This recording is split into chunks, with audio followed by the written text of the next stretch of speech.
Hello everyone, this is CS Vikram Sirohi and welcome to affordable classes. हमने अपना journal clauses act हम पढ़ रहे थे। जर्नल क्लोज एक्ट के अंदर हमने बात की थी जर्नल क्लोज एक्ट होता क्या है, कैसे आया, कुछ डेफिनेशंस की हमने बात की थी। फर्दर स्टार्ट करते हैं हम इस क्लास के अंदर। आगे आज हमारा है सेक्शन 4। सेक्शन 4 के अंदर हम बात करेंगे कि application of foregoing definition to the previous enactment. Application of foregoing definition of the, जो ये हमने ऊपर डेफिनेशन पढ़ी है तो इसकी application of following definition to the previous enactment. The definition in section 3 of the following word expression, that is to say, जो ये डेफिनेशन है, एफिडेविट, बैरिस्टर, डिस्ट्रिक्ट जज, father, immovable property, imprisonment, magistrate, month, movable property, oath, person, section, son, swear, will and year apply also unless there is anything repugnant in the subject or context to the all central act made after the 3rd day of January 1868 and all regulation made on after the 14th day of the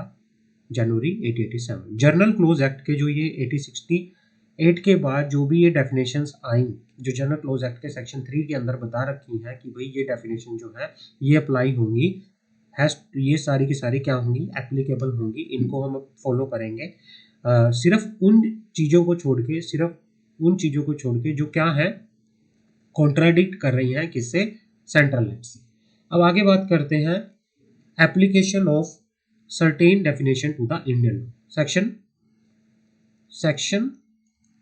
4A, application of certain definition to the Indian act. The definition in section 3 of the expression British India Central Act, central government, chief controlling revenue authority, chief revenue authority, constitution, gazette, government, government security, high court India, Indian law, Indian state, merged territory, ये सारी definition जो है ये apply होके चलेंगी सिर्फ उन चीज़ों को छोड़ के जो क्या कर रही है, जो एनीथिंग रेपुग्नेंट। रेपुग्नेंट का मीनिंग होता है contradiction in the subject to the Indian law, जो इंडियन लॉ उसके साथ कॉन्ट्राडिक्ट कर रही है, सिर्फ उन चीज़ों को छोड़ के बाकी ये सारी डेफिनेशन जो है अप्लाई होकर ऊपर चलेगी। जर्नल रूल ऑफ कंस्ट्रक्शन क्या होता है? रूल ऑफ कंस्ट्रक्शन हमें बताता है कि ये बता के चलता है कि कैसे एक लीगल डॉक्यूमेंट को, एक एक्ट को क्या किया जाए, इंटरप्रेटेड किया जाए, ठीक है ना। स्पेशली जो एक्ट होते हैं, लॉ होते हैं, कॉन्ट्रैक्ट होते हैं, उनको क्या, इसके लिए क्या किया जाता है, रूल ऑफ कंस्ट्रक्शन किया जाता है कि कैसे इनको ड्राफ्ट किया जाए, कैसे इनको रीड किया जाए, इनके लिए बनाया होता है। काफ़ी सारी क्या है, जो स्टेट है, मतलब गवर्नमेंट ने कोई रूल्स नहीं बना रखा कंस्ट्रक्शन का, एक कस्टम की तरह इसको फॉलो किया जाता है। बहुत ही कम स्टेट है, बहुत ही कम गवर्नमेंट है जो क्या किया है, रूल ऑफ कंस्ट्रक्शन जिन्होंने क्या कर रखा है, कोडिफाई कर रखा है। बेसिकली रूल ऑफ कंस्ट्रक्शन किस पे बेस होता है, ये जज के किसी या कोर्ट के किसी डिसीजन पर बेस होता है। रूल ऑफ कंस्ट्रक्शन जो होता है, रूल ऑफ इंटरप्रिटेशन जो होता है, वो कोर्ट के, जज के, केस लॉ के बेसिस पे क्या होते हैं, रेफर होते हैं, है ना। कहीं पर कोई डाउट आ रहा है, कोई चीज़ अनक्लियर है, तो उससे रिलेटेड कोई भी अगर हिस्ट्री में कोई डिस्प्यूट हुआ है, कोई केस लॉ हुआ है, उसको रेफर करके हम क्या कर सकते हैं, क्लैरिफाई कर सकते हैं, एक इंटरप्रिटेशन निकाल सकते हैं। Judge usually make a construction of unclear term in a document at a issue in a case that involve a dispute at a legal significance। जज क्या करता है, एग्जामिन करता है सर्कमस्टांसिस को, ठीक है ना, surrounding the provision law, other writing and verbal agreement dealing with the same subject matter. और वो देखता है कि जो ये केस चल रहा है, कि क्या ऐसा केस पास्ट में हुआ, जब पास्ट में हुआ है तो उसके रिगार्डिंग क्या प्रोविजन थे, उसके रिगार्डिंग क्या ऑर्डर आया, क्या चीज़ें हुई, उनको मद्देनजर रखते हुए, उन चीज को देखते हुए वो क्या करते हैं, एक इंटरप्रिटेशन निकालते हैं। वंस द जज has done so, the court will enforce the word has the constituted. However for language it is plain and clear, there is can not be construction. सिर्फ रूल ऑफ कंस्ट्रक्शन, जो rule of construction होता है, जो interpretation निकाली जाती है, वो सिर्फ अनक्लियर टर्म्स के लिए निकाली जाती है, जिनके रिगार्डिंग कोई डिस्प्यूट है, कोई लीगल सिग्निफिकेंस को लेकर डिस्प्यूट है, तो उसमें फिर किया जाता है, सराउंडिंग्स को देखा जाता है, उसके लिए क्या किया जाता है, सराउंडिंग्स को लेकर यहाँ पे किया जाता है। अब क्या होता है, आगे बढ़ते हैं, रेट्रोस्पेक्टिव अमेंडमेंट्स। अब आता है रेट्रोस्पेक्टिव अमेंडमेंट्स। रेट्रोस्पेक्टिव अमेंडमेंट क्या होता है, वो बात कर लेते हैं। रेट्रोस्पेक्टिव अमेंडमेंट क्या होता है वो बात कर लेते हैं। Where any central legislation or any regulation enacted after the commencement of this act, repeal any act made or yet to be made unless another purpose exist, the repeal shall not, ये कहना चाह रहा है retrospective amendment का कि जहां पर कोई सेंट्रल लेजिस्लेशन या any regulation enacted after the commencement of this act मतलब general clauses act, general clauses act के आने के बाद कोई अगर सेंट्रल एक्ट क्या हुआ है, एनेक्ट हुआ है, आया है ना, रिपील कर रहा है एनी एक्ट मेड और yet to be made unless another purpose exit, जो क्या कर रहा है कि किसी आफ्टर द कमेंसमेंट ऑफ, क्या होना है कि after the commencement of journal close आने के बाद अगर किसी एक्ट को रिपील किया जा रहा है या उस एक्ट को रिपील किया जा रहा है जो अभी बनना है, unless another purpose exit, the repeal shall not renew anything not enforce or prevail during the period at which repeal is effected। तो क्या होगा, जो रिपील एक्ट हुआ है द रिपील शैल नॉट, वो क्या नहीं होगा, रिन्यू नहीं करेगा एनीथिंग नॉट एनफोर्स, जो अभी तक एनफोर्स नहीं हुआ उसको रिन्यू नहीं किया जाएगा, ना ही प्रिवेल्ड होगा during the period eight which repeal is affected, और ना ही जब वो रिपील हो चुका है उसमें क्या होगा, वो प्रिवेल करेगा, और affect the prior management of any legislation that is repealed और एनीथिंग परफॉर्म और अंडरगो, या फिर कोई एक्ट जो रिपील हो चुका है उसकी मैनेजमेंट को, उसकी प्रायर मैनेजमेंट को क्या कर रहा है, अफेक्ट कर रहा है, affect any claim privileges responsibility that obtain and should sustain under any legislation so repealed, किसी लेजिस्लेशन को जो रिपील्ड हो चुका है, जो खत्म हो चुका है, ठीक है ना, उसकी किसी क्लेम को, किसी प्रिविलेजेस को, किसी रिस्पॉन्सिबिलिटी को अगर अफेक्ट कर रहा है कोई चीज, तो वो क्या होती है, रेट्रोस्पेक्टिव होती है। Affect any punishment for future penalty sustained with regard to any offence committed has opposed to any legislation, तो अगर ये चीजें होती हैं तो वो क्या है, उसको बोला जाएगा रिपील्ड, उसको रेट्रोस्पेक्टिव बोला जाएगा। मतलब अगर कोई एक्ट जो है, मतलब जर्नल क्लोज एक्ट होने से, आने से पहले, आने के बाद अगर कोई सेंट्रल एक्ट जो रिपील हो चुका है और उस रिपील्ड एक्ट की क्या हो रहा है, किसी मैनेजमेंट को, किसी क्लेम को, किसी प्रिविलेजेस को, किसी रिस्पॉन्सिबिलिटी को, पुनिशमेंट को, पेनल्टी प्रोविजंस को अगर अफेक्ट हो रहा है तो उसको बोलते हैं रेट्रोस्पेक्टिव अफेक्ट, उसको क्या बोलते हैं, रेट्रोस्पेक्टिव अफेक्ट। मतलब एक होता है पर्सपेक्टिव अफेक्ट, पर्सपेक्टिव मतलब आने वाला है, जो फ्यूचर में इफेक्ट आएंगे, एक होता है रेट्रोस्पेक्टिव पीछे से इफेक्ट, पास्ट से इफेक्ट आना, तो भाई वो चीजें उसको बोलते हैं रेट्रोस्पेक्टिव इफेक्ट। इसका क्या होगा, रेट्रोस्पेक्टिव इफेक्ट तो क्या पर चलेगा। Power and functionaries, power and functionaries, section 14 बात करता है power conferred to be exercise from time to time. इसका मीनिंग क्या होता है, power conferred to be exercise from time to time where any central government, where any central act and regulation made after the commencement of this act. भाई अगर journal clauses act 1897 के आने के बाद, है ना, कमेंसमेंट क्या, वेयर एनी सेंट्रल एक्ट या कोई भी रेगुलेशन बना है, किसके बाद, जर्नल क्लोज एक्ट के आने के बाद, any power is conferred then unless a different intention appear that power may be exercised from time to time as a occasion as required। भाई कोई भी पावर अगर दी गई है then unless a different intention appear, अगर कुछ उसमें कोई डिफरेंट इंटेंशन अपीयर हो रही है, किसी स्पेशल पर्पस के लिए पावर दी गई है, तो वो पावर एक्सरसाइज की जाएगी एक time to time, from time to time as occasion required. जब एक सर्कमस्टांसेस, जब एक स्पेशल सिचुएशन आएगी उस टाइम पे उस पावर को क्या किया जाएगा, एक्सरसाइज किया जाएगा, पावर को क्या किया जाएगा, एक्सरसाइज किया जाएगा। दूसरा क्या है, this section apply also to all central act regulation made on or after the 14 day of January 1887। जो ये सेक्शन है ये अप्लाई होता है किस पे, सेंट्रल एक्ट पे, रेगुलेशन पे। जो ये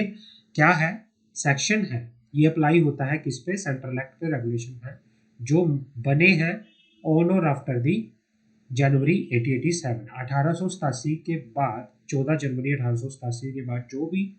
सेंट्रल एक्ट बना है, जो भी रेगुलेशन बना है, उसके बाद अगर कोई भी ऐसा चीज हुई है तो ये सेक्शन 14 अप्लाई होगा। पावर टू अपॉइंट और to include, power to appoint ex officer, power to appoint to include, power to appoint ex officer. अभी बात करते हैं सेक्शन 15। सेक्शन 15 क्या कह रहा है, वेयर बाय सेंट्रल एक्ट और regulation power to appoint any person to fill any office or execute any function is conferred, then unless is otherwise expressly provide, any such appointment, if it is made after the commencement of this act, may be made either by name or by virtue of office। ये कहना चाह रहा है कि भाई अगर central act और regulation, where any central act या regulation a power to appoint any person to fill any office या execute any function is conferred, ठीक है ना, किसी एक्ट में किसी रेगुलेशन में कोई पावर दी गई अपॉइंट करने के लिए किसी पर्सन को, है ना, किसी वैकेंसी को फिल करने के लिए या किसी ऑफिस या एग्जीक्यूट को किसी फंक्शन को एग्जीक्यूट करने के लिए, then unless is otherwise expressly provided, unless जब तक कुछ स्पेशली प्रोवाइड ना किया हो अलग से, any such appointment if it is made after the commencement of this act, अगर कोई ऐसी अपॉइंटमेंट जनरल क्लोज एक्ट के आने के बाद हुई है, may be made either by name, या तो बाय नेम होगी वो अपॉइंटमेंट या फिर बाय वर्च्यू ऑफ ऑफिस होगी, या बाय वर्च्यू ऑफ ऑफिस होगी। अब दूसरा क्या है, chapter number section number 16। Section number 16 क्या कहता है हमारे पास, पावर टू अपॉइंट और to include, power to suspend or dismiss, where by central act और regulation, whereby central act or regulation, whereby central act or regulation power to make any appointment is conferred, then कि भाई किसी को appointment करने की power दी गई थी, then unless a different intention appear, authority having for the time being power to make an appointment shall also have the power to suspend and dismiss any person appointed whether by itself or by any other authority in exercise of that power। ये क्या कहना चाह रहा है कि भाई general clause act आने के बाद अगर किसी सेंट्रल एक्ट में किसी रेगुलेशन के अंदर किसी पर्सन को अपॉइंट करने की किसी अथॉरिटी को पावर दे रखी थी, तो हम ये मान के चलेंगे कि भाई उस पर्सन के बाद उस पर्सन के पास क्या होगा, उस पर्सन को किसी उस अथॉरिटी के पास उस पर्सन को सस्पेंड करने की, रिमूव करने की भी पावर होके यहाँ पर चलेगी, सस्पेंड करने की और रिमूव करने की पावर भी यहाँ पे होके यहाँ पर चलेगी। ये सेक्शन 16 बात करता है। अब आगे बढ़ते हैं, सब्स्टिट्यूशन ऑफ फंक्शनरी, आगे बात करते हैं substitution of functionary, substitution of functionary, section 70, section 70, substitution of functionary in any central act or regulation made after the commencement of this act, कोई भी सेंट्रल एक्ट कोई भी रेगुलेशन जो बना है after the commencement of this act, it shall be sufficient for the purpose of indicating the application of law to every person or number of person for the time being executing the function of an office, to mention the official title of the person at present executing the function or that of officer by whom the function are commonly executed। ये कहना चाह रहा है कि any central act regulation made after the commencement of this act, journal clauses act, general clauses act बनने के बाद कोई भी एक्ट या रेगुलेशन बना है, जर्नल क्लोज एक्ट आने के बाद कोई भी सेंट्रल एक्ट या कोई भी रेगुलेशन अगर बना है ना, कोई भी सेंट्रल एक्ट या रेगुलेशन अगर बना है तो उसमें क्या होगा, अगर किसी पर्सन को किसी ऑफिस के अंदर कोई काम किसी फंक्शन को परफॉर्म करने के लिए अपॉइंट किया गया है, तो भाई क्या होगा, उस ऑफिस में उस ऑफिशियल का नाम, उस ऑफिशियल का टाइटल जो है वो बताया जाएगा, कि भाई उसका टाइटल क्या है। मान लो डेप्यूटी कमिश्नर जो होते हैं, डिप्टी कमिश्नर को अपॉइंट किया गया, तो उसका टाइटल भी बताया जाएगा उसके नाम के साथ, उसका टाइटल कि डिप्टी कमिश्नर है ये, ठीक है ना। या फिर उस ऑफिसर के बारे में पूरा बताया जाएगा, उस ऑफिसर का नाम क्या है जिसके द्वारा फंक्शन परफॉर्म करवाए जा रहे हैं। तो ये सफिशिएंट कंप्लायंस होगा, ये बोला जाएगा it shall be the sufficient for the purpose of indicating the application of a law, कि भाई हम मान के चलेंगे कि लॉ अप्लाई हो रहा है उस पर्सन पे या नंबर ऑफ पर्सन पे for the time being executing the function of an office to the member the official title of the officer at present executing the function. भाई ये कहना चाह रहा है कि वहां पे उसका ऑफिशियल टाइटल जो है, जो पर्सन जो है फंक्शंस को परफॉर्म कर रहा है, उसका ऑफिशियल टाइटल आपको मेंशन करना होगा। और जो इस पर्सन का, जिस ऑफिसर का ऑफिशियल टाइटल अगर आप मेंशन कर रहे हो, जो ऑफिसर उस ऑफिस में फंक्शन परफॉर्म कर रहा है, तो हम मान के चलेंगे कि भाई जो लॉ है प्रॉपरली क्या हो रहा है, कंप्लाई हो रहा है, प्रॉपरली क्या हो रहा है, एप्लीकेबल हो रहा है। सक्सेशर की डेफिनेशन क्या होती है? Successor, what is the definition of successor? Successor की डेफिनेशन है सेक्शन 18। सक्सेशर की डेफिनेशन किसमें है? सेक्शन 18 के अंदर। एनी सेंट्रल एक्ट और regulation made after the commencement of this act, it shall be the sufficient for the purpose of indicating the relation of a law to the successor of any functionary or a corporate having perpetual succession to express